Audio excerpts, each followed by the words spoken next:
Hola a todos, bienvenidos a una nueva inmersión profunda con nosotros. Hoy nos adentramos en un tema que a todos nos toca de cerca, el sufrimiento humano y cómo se relaciona con la salud mental.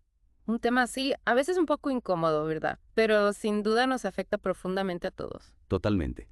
Y para guiarnos en esta exploración, nos basaremos en el trabajo de la doctora María Teresa Charún, psicóloga clínica y educativa. En su artículo, El sufrimiento humano y su relación con la psicopatología, plantea algo que me dejó pensando. ¿Imaginas que nuestro cuerpo está diseñado para sufrir? Suena extraño, ¿no? Pero piénsalo un segundo. El dolor físico es crucial, es una señal de alarma que nos protege. Claro, ese dolor instantáneo, por ejemplo, cuando tocas algo caliente sin querer, te hace retirar la mano inmediatamente, ¿verdad? Es como un mecanismo de defensa. Exactamente. Un sistema de alerta que evita daños mayores. Pero, ¿qué pasa cuando ese dolor, ya sea físico o emocional, se vuelve constante? Ahí es donde las cosas se complican. Totalmente. El cuerpo entra en un estado de alerta permanente, como si corriera un maratón sin fin. Y esto activa lo que se conoce como el eje hipotálamo-hipófisis adrenal, o HH para abreviar. Ese Sayasha suena complejo. ¿Podrías explicarnos un poco más sobre este eje y su relación con el sufrimiento? Claro que sí. Imaginemos que el cerebro es un director de orquesta y el chai cha cha su batuta. Ujú.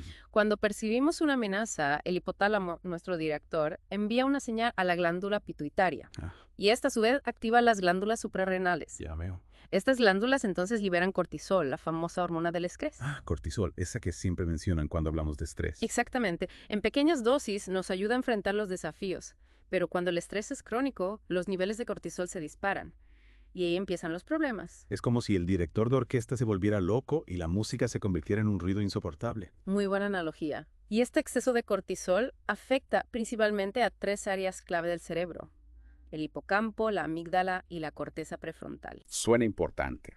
Podríamos profundizar un poco más en cada una de ellas. Empecemos con el hipocampo. El hipocampo es esencial para la memoria y el aprendizaje. También juega un papel crucial en la regulación emocional. Ajá. Cuando se ve afectado por el cortisol, su volumen se reduce y esto aumenta el riesgo de sufrir ansiedad y presión. El estrés crónico puede encoger el hipocampo. Increíble. Así es.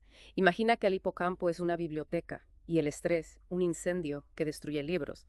Cuanto más tiempo dure el incendio, más información se pierde. Una imagen poderosa. ¿Y qué hay de la amígdala? ¿Qué papel juega en todo esto? La amígdala se encarga de procesar las emociones, especialmente el miedo. Entiendo. El exceso de cortisol la vuelve hiperactiva, lo que nos hace más sensibles a las amenazas, incluso si no son reales. Es decir, nos volvemos más miedosos. En cierto modo, sí. Y finalmente, la corteza prefrontal, que es la parte del cerebro responsable de la toma de decisiones, el control de impulsos y la regulación emocional, también se ve afectada. Su funcionamiento se deteriora. Nos volvemos más propensos a tomar decisiones impulsivas y tenemos más dificultades para manejar nuestras emociones. Wow, esto es realmente preocupante. Es como si el estrés crónico nos estuviera desmantelando el cerebro pieza por pieza. Así es. Y la doctora Charun también habla de la importancia de los neurotransmisores en la salud mental. ¿Podrías contarnos un poco más sobre ellos? Claro, los neurotransmisores son como mensajeros que transmiten información entre las neuronas. Algunos de ellos, como la serotonina, la dopamina y el GABA, juegan un papel clave en la regulación del estado de ánimo, la motivación y la sensación de bienestar. Y el sufrimiento. ¿Cómo afecta a estos mensajeros? El sufrimiento crónico puede desequilibrar la producción y la actividad de estos neurotransmisores. Por ejemplo, la serotonina, que está relacionada con la sensación de felicidad y bienestar, se reduce en personas con depresión. ¿Y qué pasa con la dopamina? He escuchado que está relacionada con la motivación y el placer. Exacto. La dopamina nos impulsa a buscar recompensas y a experimentar placer. Cuando sus niveles son bajos, perdemos la motivación, el interés por las cosas que antes disfrutábamos y la capacidad de sentir placer. Es como si el sufrimiento nos robara la alegría de vivir. En cierto modo, sí. Y el GABA, que es un neurotransmisor inhibitorio, ayuda a calmar la actividad del sistema nervioso. Cuando sus niveles son bajos, nos sentimos más ansiosos, nerviosos e incluso podemos experimentar ataques de pánico. Es decir, que el sufrimiento no solo impacta en la estructura del cerebro, sino también en su química. Es increíblemente complejo. Absolutamente. Y lo más fascinante es que, a pesar de todo esto, el cerebro tiene una capacidad de adaptación asombrosa. En serio. Eso me da un poco de esperanza. Sí, el cerebro es mucho más flexible de lo que pensamos. Y en la próxima parte de nuestra inmersión exploraremos esa capacidad de adaptación, la neuroplasticidad, y cómo podemos aprovecharla para minimizar el impacto del sufrimiento en nuestra salud mental. Bueno, retomando nuestra conversación, es importante recordar que si bien el sufrimiento puede generar cambios a nivel cerebral, el cerebro también posee una increíble capacidad de recuperación y adaptación a la que llamamos neuroplasticidad. Me alegra escuchar eso. Si el cerebro se puede desgastar, también se puede reparar. Cuéntame más sobre esa neuroplasticidad. Imaginemos que el cerebro es como un jardín en constante cambio. Ajá. Las experiencias que vivimos, tanto positivas como negativas, van moldeando el paisaje de este jardín. Interesante la analogía. ¿Y cómo se relaciona esto con el sufrimiento? Bueno, el sufrimiento prolongado puede crear como surcos profundos en nuestro jardín cerebral. Por ejemplo, en personas que han sufrido traumas, la amígdala, nuestro centro del miedo, se conecta más intensamente con el hipocampo, que almacena nuestros recuerdos. Esto hace que los recuerdos traumáticos sean más vívidos y persistentes, como si las malas hierbas invadieran el jardín. Entiendo. Es como si el trauma se quedara grabado a fuego en la memoria. ¿Y qué ocurre en el caso de la depresión? En la depresión, la comunicación entre la corteza prefrontal, que es nuestro director ejecutivo cerebral, y la amígdala se debilita. Ajá.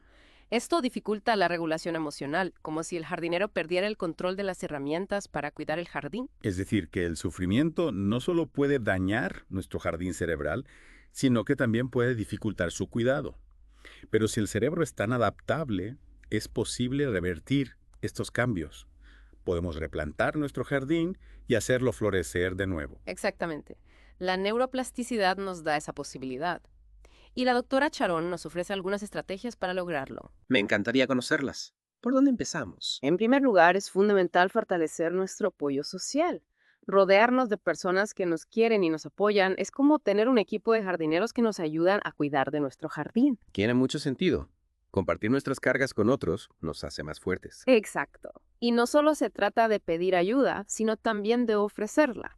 Ayudar a los demás, aunque estemos pasando por un momento difícil, nos llena de propósito y nos conecta con la comunidad. Es como si al regar el jardín del vecino, también estuviéramos nutriendo el nuestro. ¿Y qué otras estrategias propone la doctora Charún? Otro punto clave es la autocompasión. En lugar de juzgarnos con dureza por nuestros errores y fracasos, debemos tratarnos con la misma amabilidad y comprensión que le ofreceríamos a un buen amigo. A veces somos nuestros peores enemigos, ¿no? Nos exigimos demasiado, nos castigamos por no ser perfectos. Así es, la autocompasión es como un bálsamo que cura las heridas de la autocrítica. Nos permite aceptar nuestras imperfecciones y aprender de nuestros errores sin perder la autoestima. Me gusta esa idea. ¿Y qué más podemos hacer para cuidar de nuestro jardín cerebral? La doctora Charún también destaca la importancia de los hábitos de autocuidado. Dormir lo suficiente, hacer ejercicio regularmente, llevar una alimentación saludable, pasar tiempo al aire libre, cultivar nuestros hobbies. Todas estas acciones, que a veces parecen insignificantes, son como nutrientes para nuestro jardín cerebral. Es cierto que a veces descuidamos lo básico cuando estamos estresados o desanimados, pero si no nos cuidamos a nosotros mismos, ¿cómo vamos a cuidar de los demás? Precisamente. Y si a pesar de todos nuestros esfuerzos, el sufrimiento persiste, es fundamental buscar ayuda profesional. ¿Cuándo sabemos que es el momento de pedir ayuda? ¿Cuáles son las señales de alarma? Cuando el sufrimiento interfiere con nuestra vida diaria, cuando nos sentimos abrumados por las emociones, cuando los pensamientos negativos nos invaden o cuando nuestros intentos por gestionar la situación por nuestra cuenta no están funcionando. Es como si el jardín estuviera tan descuidado que ya no pudiéramos manejarlo solos. Necesitamos la ayuda de un jardinero experto. Exactamente. Un psicólogo o psiquiatra puede brindarnos las herramientas y estrategias que necesitamos para replantar nuestro jardín y hacerlo florecer de nuevo. La terapia puede ser un espacio seguro para explorar nuestro mundo interior y encontrar caminos hacia la sanación. Así es. Y además de la terapia, existen otras técnicas que pueden ser de gran ayuda, como la meditación, el mindfulness o la respiración consciente. ¿En qué consisten esas técnicas? ¿Cómo pueden ayudarnos a cuidar de nuestro jardín cerebral? Son prácticas que nos ayudan a entrenar nuestra atención, regular nuestras emociones y conectar con el momento presente.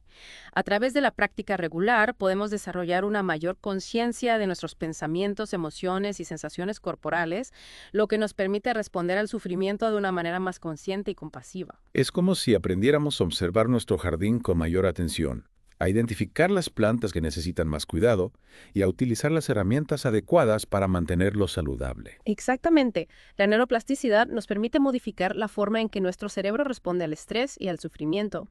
A través de la práctica de estas técnicas podemos fortalecer las conexiones neuronales que promueven la calma, la regulación emocional y la resiliencia. Es realmente esperanzador saber que tenemos el poder de cambiar la forma en que nuestro cerebro responde al sufrimiento, que no somos víctimas pasivas, sino que podemos convertirnos en jardineros activos de nuestra propia mente. Así es. El mensaje clave del artículo de la doctora Charún es que si bien el sufrimiento es inevitable, tenemos la capacidad de minimizar su impacto en nuestra salud mental. A través del apoyo social, la autocompasión, el autocuidado, la ayuda profesional y la práctica de técnicas de regulación emocional, podemos construir una vida más plena y satisfactoria, incluso en medio de la adversidad. Exacto. Y recuerda, cada pequeño paso que damos hacia el bienestar emocional es una victoria. Me encanta esa frase. Cada paso es una victoria. Y hablando de pasos, creo que es hora de dar el siguiente paso en nuestra inmersión de hoy. Vaya, sí que hemos explorado un montón en esta inmersión. Empezamos hablando de cómo el sufrimiento impacta en nuestro cerebro. Sí. Y luego cómo la química cerebral, o sea, los neurotransmisores, también se ve afectada. Y hasta vimos cómo la propia estructura del cerebro puede cambiar por culpa del sufrimiento prolongado. Es un tema complejo. Sí que lo es. Pero a pesar de lo desalentador que puede sonar todo esto, descubrimos que el cerebro tiene una capacidad increíble para adaptarse y recuperarse, gracias a la neuroplasticidad, ¿verdad? Exacto, exacto. Es como si tuviéramos en nuestras manos el poder de remodelar nuestro propio cerebro, convertirlo en un jardín más fuerte, más resistente. ¿Qué te parece si recapitulamos las ideas clave de este viaje con la doctora Charún? Me parece perfecto. Empezamos recordando que el sufrimiento, aunque es algo universal, no tiene por qué llevarnos a la psicopatología. Es un factor de riesgo, sí, pero no es una sentencia definitiva. Totalmente de acuerdo. Y algo que aprendimos es que el estrés crónico, ese compañero inseparable del sufrimiento, puede afectar negativamente a áreas clave del cerebro, como el hipocampo, la amígdala y la corteza prefrontal. Sí. Y tampoco podemos olvidar el impacto en los neurotransmisores, ¿verdad? La serotonina, la dopamina y el GABA, que son mensajeros químicos esenciales para nuestro bienestar emocional, se desequilibran por el sufrimiento prolongado. Es como si estos neurotransmisores fueran las abejas que polinizan nuestro jardín cerebral. Si las abejas se enferman, el jardín empieza a marchitarse. Me encanta esa analogía. Y hablando de jardines, recordemos cómo el sufrimiento puede afectar a la neuroplasticidad. Dificulta, digamos, la capacidad del cerebro para adaptarse y recuperarse. Así es. Pero la buena noticia es que también podemos usar la neuroplasticidad a nuestro favor. Es como aprender nuevas técnicas de jardinería para revitalizar nuestro jardín. Exactamente. Y la doctora Charún nos ofrece un conjunto de herramientas muy útiles para lograrlo. Fortalecer nuestro apoyo social, practicar la autocompasión, cultivar hábitos de autocuidado, buscar ayuda profesional cuando sea necesario e incorporar técnicas de regulación emocional como la meditación o el mindfulness. Un auténtico kit de jardinería para el cerebro. Me gusta esa imagen. Y yo creo que el mensaje más importante de esta inmersión es que, si bien el sufrimiento es parte de la vida, no tiene por qué dominarnos. En eso estoy completamente de acuerdo. Tenemos el poder de cultivar la resiliencia, de cuidar nuestro jardín cerebral y de construir una vida plena y satisfactoria, incluso en medio de las tormentas. No somos solo jardineros, somos arquitectos de nuestro propio bienestar. Y querido oyente, te invitamos a reflexionar sobre este viaje que hemos compartido hoy. Si el sufrimiento puede, digamos, marchitar nuestro jardín cerebral, no podían las experiencias positivas y las prácticas conscientes ayudarnos a florecer. Exacto. Te animamos a explorar técnicas de mindfulness, a considerar la posibilidad de iniciar terapia o simplemente a compartir tus emociones con alguien de confianza. Recuerda, cuidar de tu salud mental es un proceso continuo y cada paso que das hacia la autoconciencia y el bienestar es una semilla que plantas para un futuro más brillante. Muchas gracias por acompañarnos en esta inmersión. Hasta la próxima. Hasta pronto.